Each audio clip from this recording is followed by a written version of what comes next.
Karmeti Bai's story: she left home, lived a hard life in Vrindavan and manifested statue of Banke Bihari of Khandela. Karmeti Bai was the daughter of Sri Parshuramji, the royal priest of the Shekhawat king. Her residence was in Khandela, Rajasthan.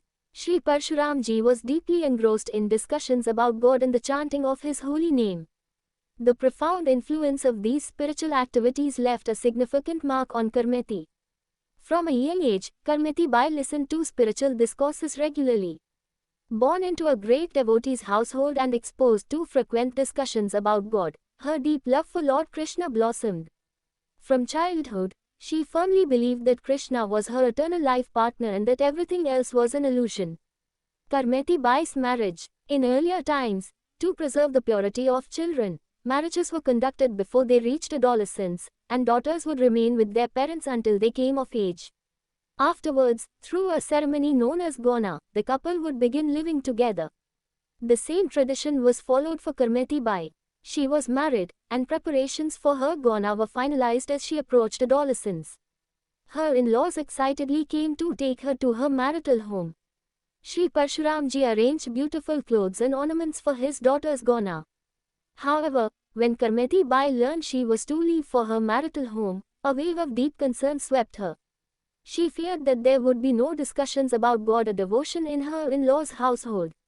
She worried that the holy names of Ram, Krishna, and Hari might not even be uttered there. This thought caused her great anguish. The spiritual discussions and devotion that had been the lifeline of her existence since childhood seemed impossible in her new environment. She resolved that a life devoid of devotion and worship was meaningless. A profound realization struck her that no worldly pleasure is eternal. The beauty of a spouse, youth, and wealth all fade with time. Karmeti Bai's courageous decision. Karmeti Bai resolved to dedicate her life entirely to Lord Krishna. She realized that the cycles of birth and death, happiness and sorrow, prosperity and adversity are all illusions of the material world. With this understanding, she surrendered her mind and intellect to the Lord. Karmeti Bai decided that her body, made of flesh and bone, held value only as long as it was devoted to the contemplation and service of the Lord. Her lifelong exposure to spiritual discussions had elevated her to a higher state of consciousness. She concluded that her actual life was with Sri Krishna and that her ultimate destination was his sacred abode, Vrindavan. Karmeti Bai leaves home for Vrindavan. One night, when everyone was fast asleep, Karmeti Bai silently bowed in reverence to her parents in her heart, remembered Lord Krishna, and left her home with tears streaming down her face. This was true bravery. She renounced worldly pleasures and resolutely set out to seek refuge in the Lord. It was when she was expected to unite with her husband and embrace the joys of a newly married life. Despite the allure of worldly happiness, she made an unwavering decision: from now on, I belong to no one but the Lord.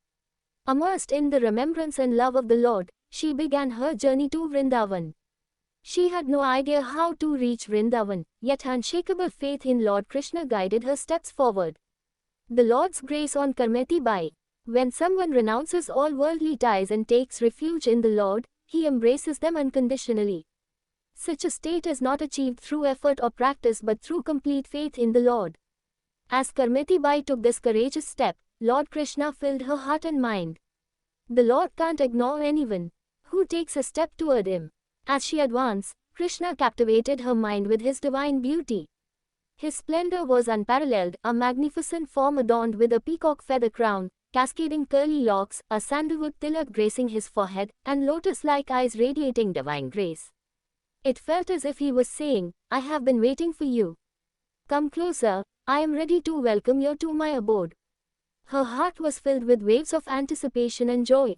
She thought, I will go to Vrindavan and meet the Lord. When I meet him, I will run to embrace him. I will fall at his feet in complete surrender as he holds me close. Search for Karmeti Bai begins. Every morning, it was Karmeti Bai's habit to begin her day by chanting the holy names of the Lord. But today was different. There was no sound coming from her room. For her family, this silence was unusual.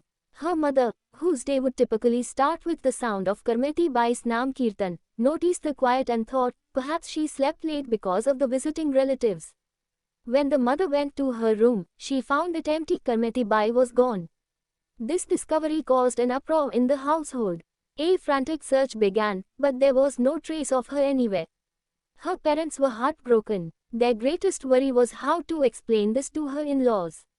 People might say that their daughter had run away, which was considered a grave dishonor in society. The family sent messengers throughout the town, and as Parshuram Ji was a royal priest, the news even reached the king.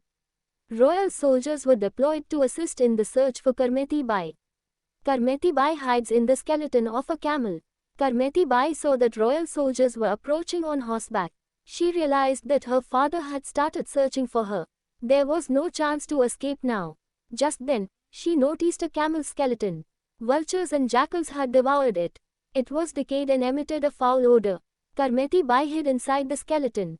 Her only thought was the desire to unite with Lord Krishna. Even the foul smell seemed pleasant because her heart was focused solely on the Lord.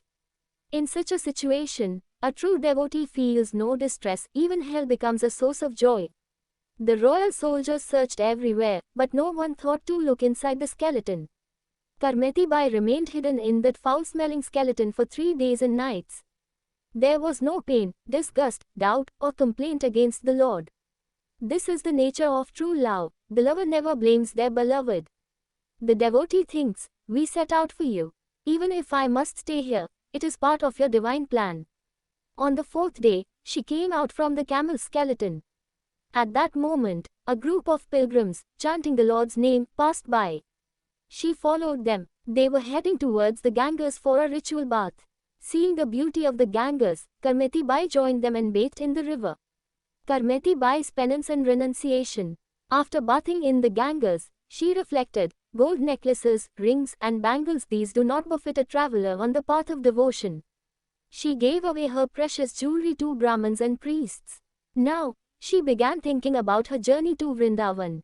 After her Ganges bath, she asked around and set off for Vrindavan. There, she even discarded her clothes. In Vrindavan, she covered her body with leaves from the banyan tree and applied wet clay all over herself. This was an extraordinary display of renunciation. She immersed herself in devotion and chanting day and night. At that time, living in Vrindavan was extremely challenging. The forests were filled with lions, wolves, leopards, snakes, and scorpions. There were no modern conveniences, and only true devotees of God could endure the hardships of living in Vrindavan. Karmeti Bai's father sets out to find her. Karmeti Bai's father, Parshuram Ji, thought that perhaps the discussion of Lord Krishna's enchanting form had stirred his daughter's heart and she might have gone to Vrindavan. He decided to go to Vrindavan in search of her. Upon arriving there, he learned that a young woman, living a life of extreme renunciation, was immersed in penance. He suspected that it could be his daughter. He climbed a banyan tree and saw someone deep in meditation near Brahmakund. Her eyes were closed, tears flowing from them, soaking the ground beneath. Upon witnessing this, Parshuram Ji's heart filled with emotion. He couldn't hold back and cried out loud. He descended from the tree and sat for a while, hoping her eyes might open. When he saw that Karmeti Bai's eyes remained closed, he embraced her feet in devotion. Karmeti Bai's father's attachment. Karmeti Bai's father, Parshuram Ji, was a great scholar and a devotee. Despite his immense wisdom, he was deeply affected by worldly concerns. He was so overwhelmed by the fear of public shame that, falling at Karmeti Bai's feet, he said, "You have brought disgrace to us.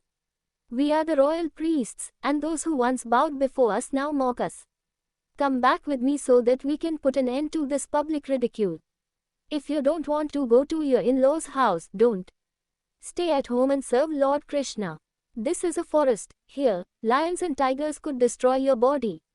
I am worried about your safety." Karmeti Bai's advice to her father. Karmeti Bai replied, "Father, what you say is true. A person not connected to the Lord has already lost his honor. He is alive but as good as dead. A life without devotion to the Lord is meaningless. I have risen above worldly customs. Any other color cannot touch the one who Krishna's grace has touched. You, too, should praise the Lord, chant his holy name, and let go of this worldly shame." Karmeti Bai continued, "Think about it, you have spent 50 years indulging in worldly pleasures. Have you ever lost interest in them? Have you not developed renunciation towards that house, that honor, and prestige? Is the desire to indulge again and again in the same pleasures a sign of wisdom? I have seen all the worldly pleasures, but I have not indulged in them. Now, I have no desire to even look at them. I have only resolved to see Lord Krishna. You should leave all worldly actions behind and take refuge in the Lord. Dedicate your body, mind, and wealth to the service of Lord Krishna. The transformation of Karmeti Bai's father. Upon hearing Karmeti Bai's words, the ignorance born of attachment was dispelled from her father's heart. His confusion ended. One day, while bathing in the Yamuna, Karmeti Bai had discovered an idol of Lord Krishna. She gave the idol to her father and instructed him to take it back home and install it there. She said, "This is the very form of Lord Krishna. Engage in his service with full devotion. Become detached, dedicate your body and mind to the Lord's lotus feet, and spend all your time in his contemplation." By the grace of Karmeti Bai, her father's heart turned away from the material world and became focused on the Lord's feet. He stopped attending the royal court and engaging in worldly discussions. When the king tried to summon him, he replied, "I have found a court where everything is directed from, and I no longer need to go to any other court." The king came to meet him, and upon seeing him absorbed in the service of the Lord, he bowed down to him in complete reverence. The king said, "You will never need to come to the court again. All the wealth and necessities will be sent to your home." Karmeti Bai, absorbed in the contemplation of Lord Krishna, left her physical body in Vrindavan and joined his eternal service. Such a devotee, who loves only the Lord, lives only for the Lord, and trusts only in the Lord, is the supreme among all yogis, ascetics, and ritualists. The significance of the term, Ananyata, exclusivity, lies here. One should trust only the Lord, not anyone else. Lessons from the life of Karmeti Bai. We have wasted many lifetimes on our whims and desires. Now, with the remaining time, let us dedicate ourselves wholeheartedly to the Lord. Until today, we have played many games in search of happiness, sometimes getting attached to family, chasing wealth, indulging in intoxicants, or engaging in vile behavior. Many of our lives have passed in this manner.